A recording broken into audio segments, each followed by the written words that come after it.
자, 오늘은 예수님의 교수법에 대해서 우리가 상고해보는 시간을 갖도록 하겠습니다. 니고데모가 밤에 예수님을 찾아왔을 때 그는 주님과 대화를 이렇게 시작합니다. 요한복음 3장 2절에 그가 밤에 예수께서 와서 가로되 라비오, 우리가 당신은 하나님께로 오신 선생인 줄 아나이다. 하나님이 함께 하시지 아니하심은 당신이 행하시는 이 표적을 아무라도 할 수가 없음이나이다. 그리고 이 역사는, 이 말은 계속 메아리쳐서 번집니다. 인류의 어떠한 위대한 선생보다도 주님의 가르치시는 것은 우리에게 엄청나게 영향을 미쳐왔다고 하는 사실이에요. 그분은 두말할 것도 없이 위대한 선생님이십니다. 복음서를 읽는 사람들은 주님의 가르침에 영향을 받지 아니한 사람은 아마 한 사람도 없을 거예요. 분명히 우리는 주님의 가르치시는 방법에 대해서 우리가 연구를 해볼 필요가 있다고 생각을 합니다. 어떤 결과를 가져왔는지, 그리고 이런 질문 자체가 우리에게 생명력을 가져다주고 우리에게 놀라운 관심과 교훈을 배가시킬 수 있다는 사실입니다. 그분의 가르치는 방법은 우리에게 큰 지혜를 안겨주기도 합니다. 그리고 주님께서 새로운 것을 암시하십니다. 자, 먼저 주님께서 가르치시는 방법은 정형화되거나 형상화된 그런 것이 없어요. 주님의 가르침은 아주 자연 발생적으로, 자연적으로 그것이 표출되어집니다. 다시 말해서 어떤 왁구가 없다는 것입니다. 자, 둘째로 주님은 타고난 선생님이십니다. 한마디로 대가중의 커뮤니케이션에 대해서 대가중의 대가였지만은 그분은 선생님으로 우리가 생각하기보다는 더한 분이시죠. 주님의 가르침은 우리에게 생명을 가져다 줄 뿐만 아니라 그분은 우리를 진심으로 변화시키시는 분이십니다. 닥터 데이비라고 하는 사람이 말하기를 주님의 복음을 가르치러 오신 것은 아니었지만 가르치실 복음이 있었다라고 얘기를 해요. 아주 시의적절한 말인 것 같습니다. 자, 주님의 특별한 가르침이 무엇일까? 일반적인 가르침은 무엇일까? 이 한번 생각해 보도록 합니다. 자, 주님의 아주 특별한 교수법이 있어요. 이것은 아주 분명한 건데 그분은 우리를 가르치실 때 항상 말로 가르치십니다. 글로 가르치시지 않고 말씀을 해주심으로 우리를 가르치십니다. 오직 복음서에서 단 한 번 주님께서 글을 쓰시는 장면이 나옵니다. 요한복음 8장 6절에 저희가 이렇게 말하면 고소할 조건을 얻고자 하여 예수를 시험함일러라. 예수께서 몸을 굽히사 손가락으로 땅에 쓰시니 그랬습니다. 주님께서 무엇을 기록했다고 하는 것을 기록한 글은 요 모습이 처음이자 마지막입니다. 그분은 모든 것을 말씀으로, 도덕에 대한 것, 믿음에 대한 것, 황금률에 대한 것, 모든 것을 우리에게 말씀으로 가르쳐 주셨습니다.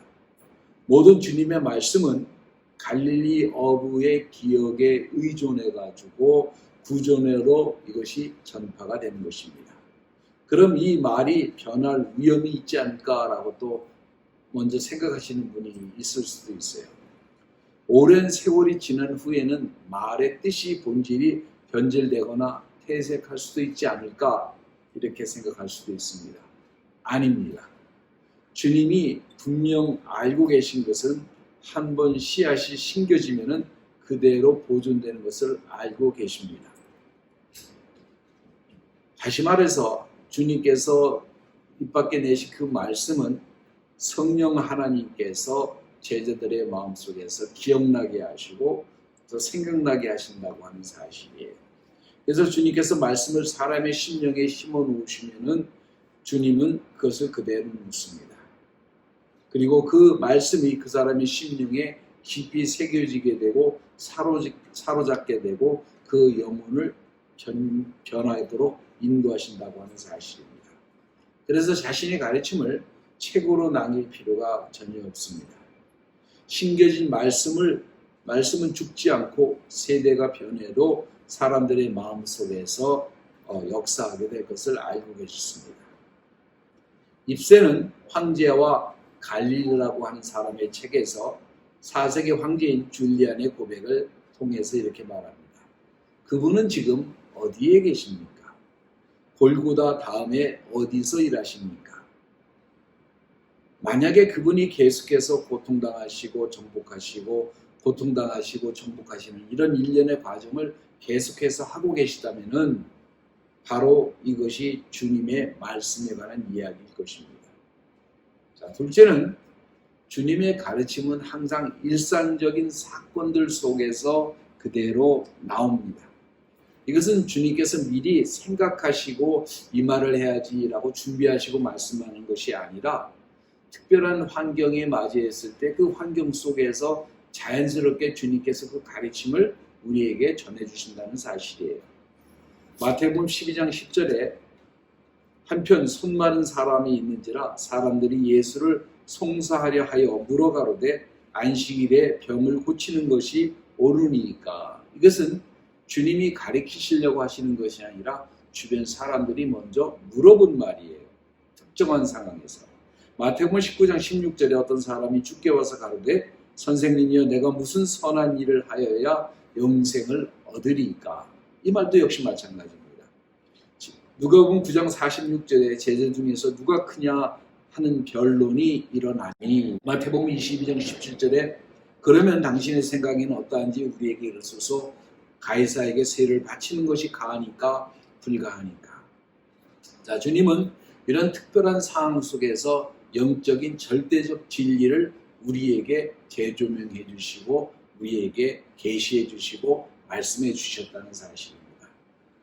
사람들이 그러면 생각하기를 이런 가르침이 일시적인 것이고 지엽적인 것이고 단편적인 것으로 생각하기 쉬운데 오늘날에 전혀 가치가 없는 것처럼 느낄 수도 있지만은 그러나 주님께서 가르쳐 주신 그 말씀은 그렇지가 않다는 사실이에요. 오늘 우리가 보기에도 영적인 진리가 있고 엄청난 깊이가 있고 우리가 오늘 이 순간에도 주님의 주신 말씀으로 인해서 깨닫고 변화하고 있다는 사실입니다. 자연적인 것을 주제로 했지만은 지나가는 그 순간에 필요성을 간파하고 말씀하셨지만은 그것을 통해서 우리가 알아야 될 영생의 진리를, 영원한 진리를 주님께서는 우리에게 선포하십니다. 어떤 조직적인 철학도 신학도 한 세기만 지나가면 폐물이 되는 경우가 너무나 많아요. 그러나 주님의 말씀은 아직도 진리로 생생하게 우리에게 다가온다는 사실이에요. 이유는 주님이 만났던 사람들의 급박한 필요성이 지금 오늘 우리에게도 똑같이 적용되기 때문에 그렇습니다. 조직적인 사고는 시대에 따라 변합니다. 그러나 인간이 지니고 있는 복잡성과 문제는 변화되는 것이 사실 아무것도 없어요. 오늘도 시험은 우리에게 그대로 있고 인간의 눈물은 더 깊이 상처받은 영혼들로 넘쳐 있고 사단이 베드로를 유혹한 그 말이 주님의 무릎을 붙잡고 울던 베드로의 고백이 우리의 죄악된 심령에 아직도 남아있기 때문에 그렇습니다. 그래서 주님의 가르침은 이 세상에서 아직도 남아서 생생하게 우리를 인도하고 계시다는 사실입니다. 그리고 세 번째로 듣는 자에게 적용을 시킵니다.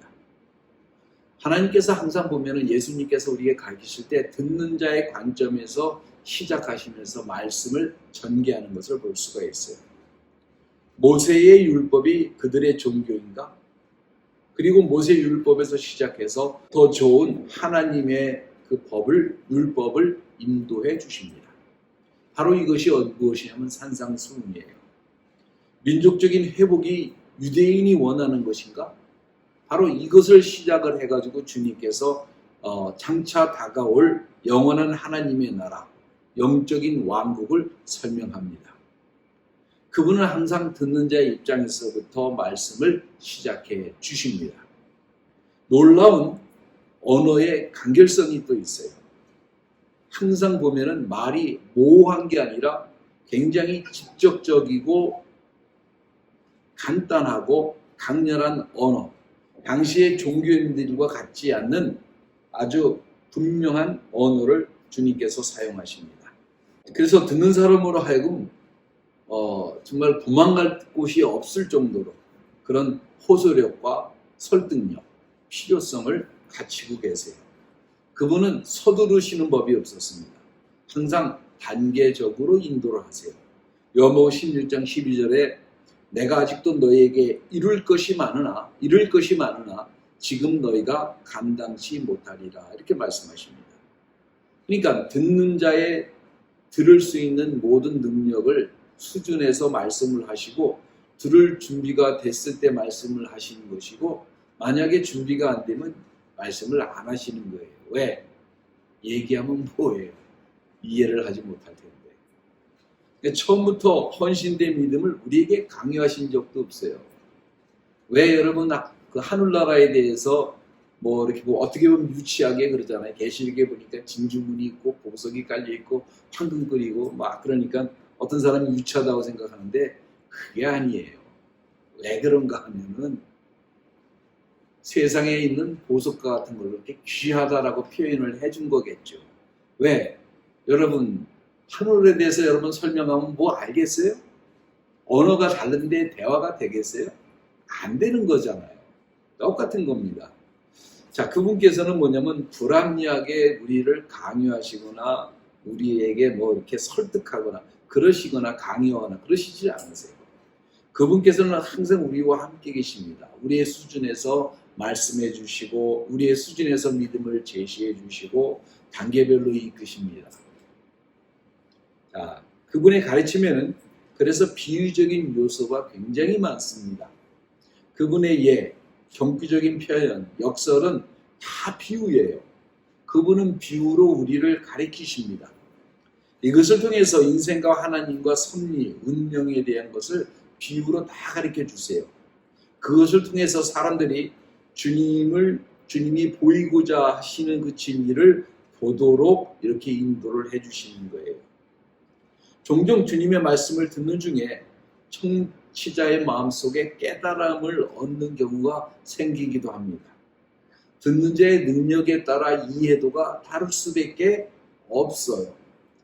그러나 많이 이해했던 적게 이해했던 상관없이 나타난 진리는 그대로 조명이 되어집니다. 자, 주님을 만나기 전까지 눈뜬 소경이었음을 사람들은 고백하지 아니할 수가 없던 거예요. 이제 주님을 만난 사람들은 깨어나게 되고 살아나게 되고 인생을 바른 시각에서 바라보게 되고 하나님을 보게 되고 자신을 보게 되고 예수를 믿게 되고 이게 엄청난 변화입니다. 그분은 생명을 열어주시는 분이에요. 자, 일반적인 이런 특성 가르침이 있는 반면에 일반적인 가르침이 있습니다. 자, 주님의 가르침에는 항상 뭐가 따릅니까? 이상하게 권위가 있어요. 마태복음 7장 28절과 29절에 예수께서 이 말씀을 마치심에 무리들이 그 가르치심에 놀래니 이는 그 가르치는 것이 권세 있는 자와 같고 저희 서기관들과 같지 아니함일러라 이렇게 얘기를 합니다. 여러분 이 말을 듣고 또 생각 없이 지나가시는 분 되게 많을 텐데 당시에 권세를 가진 사람들은 누구예요? 서기관들이에요. 근데 성경에서 뭐라고 하냐면은 저희들이 서기관과 같지 아니하시더라 그렇게 얘기하세요. 근데 그분이 권세가 있더라 이렇게 얘기를 하세요. 다시 말하면 서기관들이 얘기를 하는데 권세가 있는 서기관들이 얘기하는데 사람들이 듣고 다 한쪽 귀를 듣고 한쪽 귀로 흘린다는 얘기예요. 별 의미가 없었다는 거죠. 주님에게는 아마도 혹은 내가 생각하기는 이런 표현이라는 게 없어요. 주님께서. 그분은 모든 것을 알고 계셨고 모든 것을 단언하고 계십니다. 분명하게 말씀하심으로 오해의 소지가 있을 수가 없어요. 여기에 우리가 추측을 하거나 주님의 가르침을 상상할 필요가 전혀 없습니다. 항상 말씀하기를 뭐라고 말씀하시냐면 내가 네게 말하노니 이렇게 얘기를 합니다. 주님께서 뭐예요? 권위를 누구에게 두세요? 무슨 내가 소크라테스가 말하는 걸 내가 들었는데 어떤 책에서 봤는데 이런 얘기가 없어요. 주님은. 왜? 주님은 당신이 하나님이시기 때문에 권위가 당신 자신에게서부터만 나와요. 그래서 내가 너에게 말하노니 이렇게 말씀을 하십니다. 이보다도 확실한 말은 없습니다. 당시 율법자들이 말하는 것은 굉장히 다르죠. 랍비들은 감히 자신의 이름으로 말하지 못했습니다. 그래서 법과 선지자의 말을 해석하는 거예요. 누가 유명한 랍비가 말하길 이렇게 얘기를 하죠. 그것도 살아있는 유명한 랍비라고 할지라도 그렇게 말 못하죠. 좀 죽어야, 그 유명한 사람이 죽어야 인용을 해도 좀 그럴듯하니까 항상 그렇게 하죠.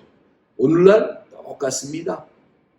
설교를 들어보면 똑같이 얘기하죠. 누가 이렇게 얘기했는데 이렇게 얘기를 하죠. 자, 그 책을 쓰는 방법도 그거예요. 논문을 쓸 때도 누가 이렇게 얘기를 했는데 그리고 퀘어트를 인용을 합니다. 자, 이들에게는 직접적인 하나님과의 교통교제가 있는 게 아니라 간접적인 교통교제밖에 없던 거예요. 간접적인 체험, 누가 이런 체험을 했대더라라고 한 들은 체험, 그런 지식으로는 사람의 마음을 주장할 수가 없습니다. 이것들은 불확실성을 갖고 있잖아요. 세네카는 당시의 서기관들을 이렇게 말합니다. 그들을 중얼거릴 권리가 있다면 그들의 사고는 훌륭한 것이다. 그들은 그들이 체험하지 못한 말을 그냥 중얼거리는 것 뿐이에요. 그러니까 알지 못하는 말을 하는 거예요. 그러나 갈릴리에서 오신 이분은 옛사람이 이렇게 말했지만 나는 너에게 이렇게 말한다. 이렇게 얘기를 해줘요. 여러분, 옛사람이 누구예요? 누구? 모세예요. 모세는 감히 누구도 그 권위에 대적할 수 있는 사람은 오늘날까지 이스라엘에 없어요. 근데 그런 모세가 한 말을 갖다 놓고 옛사람이 그렇게 모세가 얘기를 했지만은 나는 너에게 얘기를 하노니, 그 말은 뭐예요? 모세보다도 예수가 자신이 훨씬 권위가 있다고 하시는 것을 스스로 지금 밝히고 계시는 거예요. 모든 전통적인 관념과 모든 가식적인 인간적인 절차를 넘어서서 하나님의 진리를 선포하십니다. 그런 놀라운 확신에 사람들은 엄청난 드러난 진리 앞에 숨도 못 쉬는 거예요. 와, 이렇게 되는 거예요. 여기에 자신이 말하는 것을 행하고 자신을 본 사람이 복이 있다고 하는 것을 예수님이 선포를 하시잖아요. 왜? 바로 이분이 하나님이세요. 바로 이분이 아담 이래로 인간이 기다려왔던 인간을 구원할 메시아고 여자의 후손이기도 합니다. 이분은 하나님 당신이세요. 이분의 말씀이 직접적으로 하나님에게로 인도할 수밖에 없어요. 그 중요성은 일시적이지도 않고 지엽적이지도 않고 우주적이고 영원한 가치가 있는 것입니다. 도덕적으로, 영적으로, 사회적으로, 정치적으로까지 주님이 우리에게 주신 말씀은 영영이 우리에게 남아 있을 수밖에 없어요. 우리의 마음속에 양심에 그분의 가르침은 하나님의 음성으로 분명하게 남아있게 되는 것입니다. 주님의 가르침은 권위가 있지만은 여기에 지나치게 어떤 강요나 독단주의나 교훈적인 동의를 우리에게 요구하지도 아니하십니다. 주님이 제자들에게 대하시는 중심 사상은 바로 이거예요. 요한복음 15장 15절에 이제부터는 나는 너희를 종이라 하지 아니하리니 종은 주인이 하는 것을 알지 못함이라. 너희를 친구라 하였노니 내가 내 아버지께 들은 것을 다 너희에게 알게 하였음이니라. 이렇게 얘기를 합니다. 주님은 노예를 이제 원하시는 것이 아니에요. 바로 친구와 같이 자발적으로 자원적으로 진리를 알고 의지적으로 그 진리를 추구하고 그리고 하나님을 따르는 그런 사람들을 원하시는 거예요. 여기에 진리가 있습니다. 받아들인지 아니면 너희가 거부하든지 스스로 결정하고 선택해서 나를 따르든지 아니면 나를 거부하든지 스스로 결정을 해라. 그러나 나는 길이요 진리요 생명이라. 나와 함께 있으면 진리를 찾고 나와 함께 있으면 생명을 찾고 나와 함께 있으면 아버지께로 가는 길을 알게 될 것이라고 하는 사실이에요. 바로 이겁니다. 요한복음 7장 17절에 사람이 하나님의 뜻을 행하려고 하면 이 교훈이 하나님께로부터 왔는지 내가 스스로 말함인지 알리라. 이렇게 말씀하시잖아요. 진정으로 신기한 것은 뭐냐면은 우리가 예수 그리스도의 말씀을 들으면은 하나님께로 그냥 그것이 인도됨을 알 수 있습니다. 그분의 가르침은 그래서 뭐가 있어요? 권위가 살아있어요. 여기는 독단주의나 강요 같은 거는 일도 없습니다. 각 사람의 심리를 살펴보시는 것이 또 세 번째 특징이에요. 그분은 각 사람들이 스스로 생각하도록 인도하십니다. 모든 진정한 선생들이 가르치는 참된 방법은 단지 그냥 주입식 교육이 아니라 스스로 생각을 하도록 하는 거예요. 선생으로 학생을 생각하도록 하지 못한다고 한다면 그 선생은 실패한 사람일 것입니다. 주님의 가르침을 대하는 사람들은 생각하는 힘을 배워요. 어떤 문제에 그냥 즉흥적인 답을 주는 것이 아니라 그 질문에 흥미를 갖게 하도록 하고 그리고 이끌림을 받게 하고 생각하고 결론에 도달하게 합니다. 종종 그분은 직접적인 질문을 아주 정확한 대답보다 생각을 유발하게 하십니다. 예를 들어서 누가 나의 이웃이냐 이렇게 물어보죠. 누가복음 10장 29절에 이 사람이 자기를 옳게 보이려고 예수께 여짜오되 그러면 내 이웃이 누구이오니까? 요한을 가리키면서 베드로가 묻습니다. 이 사람은 어떻게 되겠습니까? 요한복음 21장 21절에 21절에 이에 베드로가 그를 보고 예수께 여짜오되 주여 이 사람은 어떻게 되겠사옵나이까? 예수께서 가라사대 내가 올 때까지 그를 머물고자 하게 할지라도 네게 무슨 상관이 있느냐? 너는 나를 따르라. 이렇게 얘기하십니다. 재밌지 않아요? 누가복음 13장 23절에 24절에 혹이 여짜오되 주여 구원을 얻는 자가 적으니까 저에게 이르시되 좁은 문으로 들어가기를 힘쓰라. 내가 너에게 이르노니 들어가기를 구하여도 못하는 자가 많으니라. 생각하게 됩니다. 그죠? 좁은 문? 누가 우리는 항상 아주 이런 구원받는 자가 많습니까? 적습니까? 이게 항상 포커스의 관점이 있는데 좁은 문으로 들어가라. 이게 뭐예요?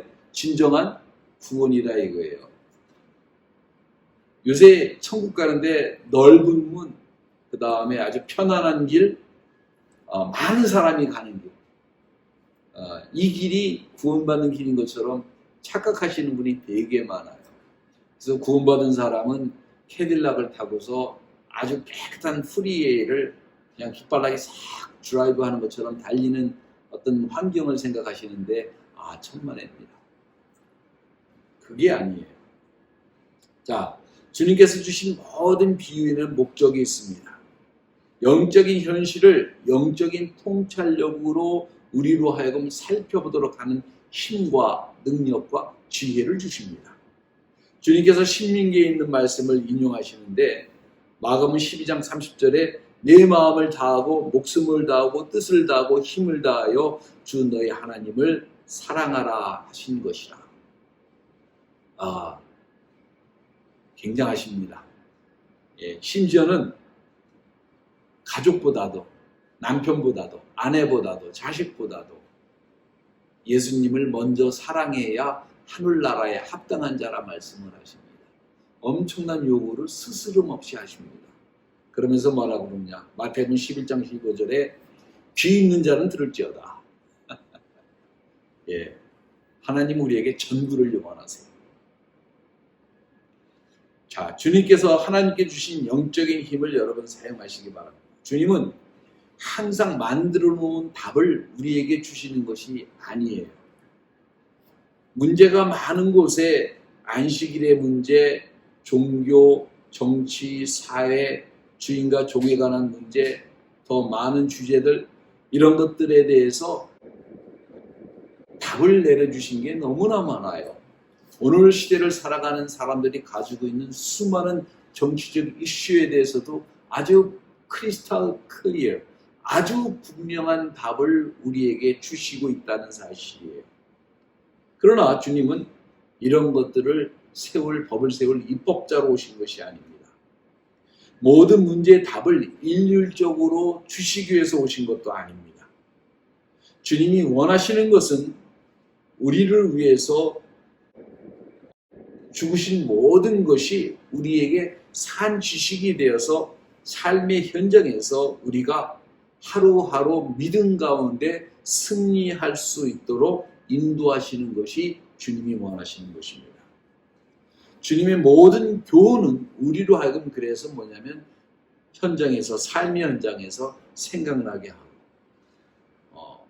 한 번 더 깊게 묵상하게 만듭니다.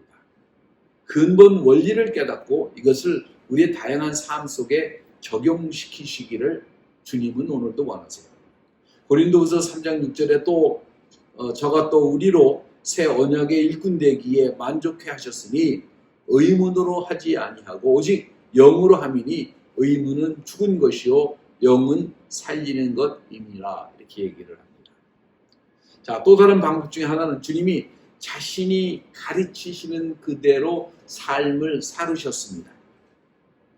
제자들은 주님의 삶 속에서 당신이 가르치시는 삶과는 다르게 모호하거나 모순된 것을 발견할 수가 전혀 없었습니다. 자, 모든 것은 주님의 생활 속에 그대로 말씀하신 것 그대로 나타납니다. 하나님에 대한 믿음은 단지 교훈이 아니에요. 단지 가르침이 아닙니다. 성경 공부 따로, 사회생활 따로, 가정생활 따로 이런 게 따로따로 하는 게 아니에요. 말씀하신 그대로 살으셨습니다. 기도의 중요성을 가르치셨잖아요. 기도에 대해서 얼마나 많이 말씀하십니까? 그럼 그분은 기도 생활을 어떻게 했습니까? 밤새가면서 이른 새벽에 꼭 일어나서 기도하시는 모습이 성경에 그대로 기록되어 있습니다. 그분은 섬기고 헌신하라고 말씀을 하셨어요. 지도력은 믿는 자 안에서 지도력은 그런 것이다. 세상의 지도력은 권세를 갖고 자기가 편하게 살기 위해서 그 지도력을 가지려고 하지만 하나님 안에서의 지도력은 그런 것이 아니다. 직접적으로 제자의 발을 씻겨주셨습니다. 형제를 비판하지 말라고 하셨습니다. 그리고 남들이 저주하는 사람의 집에 가서 먹고 마시면서 그 죄인들과 함께 죄인을 멸시하기보다는 죄인의 친구가 돼서 그들의 영혼을 구원하기를 원하셨어요. 바로 우리 주님은 그래서 위대한 선생님이십니다. 자신이 가르치시는 그대로 삶을 실천하신 분이세요. 원수를 사랑하라고 하시고 십자가에서 그 원수들의 죄까지 다 뒤집어쓰고 돌아가시면서 마지막 순간까지 이 나쁜 놈들 언젠가 반드시 벼락 맞아 죽겠지라고 하신 것이 아니라 주여 저들을 용서해 주세요라고 하면서 용서해 주시면서 생을 마감하신 분이세요. 이것은 그분의 추종자들에게 영원한 본이 될 것을 확신합니다. 사람이 그 말한 것을 실천에 옮기지 못하면 이 세상에 어떠한 영향을 줄 수가 없어요. 근데 예수 그리스도는 자신이 말한 그것을 그대로 실천하면서 살았습니다. 마지막으로 주님의 교수품은 그 가르치는 모든 사람들을 진심으로 사랑하면서 가르치셨어요.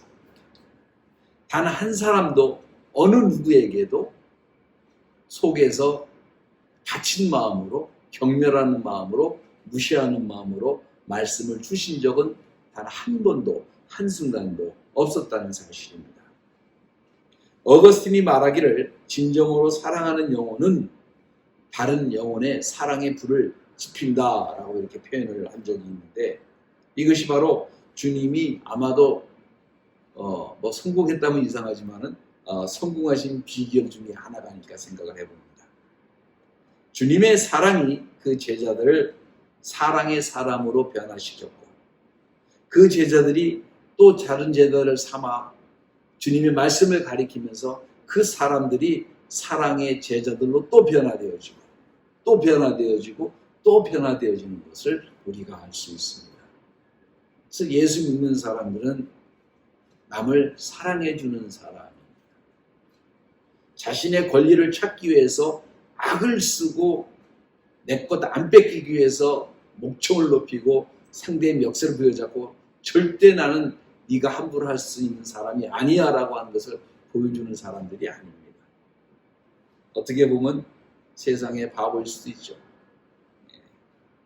근데 그게 세상을 변화시키는 힘을 갖습니다. 상호 신뢰가 없는 관계는 건조할 수밖에 없어요.